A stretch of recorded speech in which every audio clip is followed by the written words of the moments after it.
Hello guys, அஸ்ஸலாமு அலைக்கும். Thursday evening. இப்போலாம் ஈவினிங் ஆனாவே இந்த ஊது போட்டு வச்சிடுறது கொஞ்சம் ரிலாக்ஸாகவும் இருக்கு அண்ட் மஸ்கிட்டோஸும் அவ்வளோ வர்றதில்ல.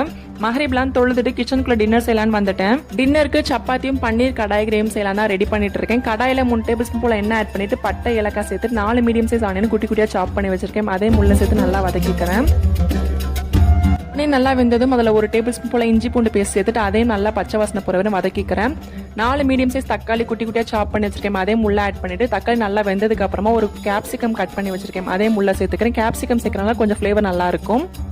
கிரேவிக்கு தேவையான உப்பு ஆட் பண்ணிட்டு மசாலாஸ்லாம் ஆட் பண்ணிக்கலாம். 1 டேபிள் ஸ்பூன் மிளகாய் தூள், 1/2 teaspoon garam masala, 1 table spoon மல்லித்தூள் சேர்த்துட்டு தேவையான தண்ணி ஊற்றி நல்லா எண்ணெய் பிரிகிற வரை வேக வச்சுக்கோங்க. எண்ணெய் பிரிஞ்சதும் கட் பண்ணி வச்சிருக்க பன்னீரை ஆட் பண்ணிக்கிறேன். 1 டேபிள் ஸ்பூன் போல ஃப்ரெஷ் கிரீம் சேர்த்துட்டு லாஸ்ட்டாக மல்லித்தலை தூவி இறக்குனீங்கன்னா சூப்பரான கடாய் பன்னீர் கிரேவி ரெடி ஆகிடும். சப்பாத்தியும் போட்டு வச்சுட்டேன். மார்க்கெட்லேருந்து வெஜிடபிள்ஸ்லாம் வாங்கிட்டு வந்துட்டாங்க. வந்த உடனே ஃப்ரிட்ஜில் எல்லாத்தையுமே ரீஸ்டோர் பண்ணி வச்சுட்டேன். நாளைக்கு vlogல பார்க்கலாம்.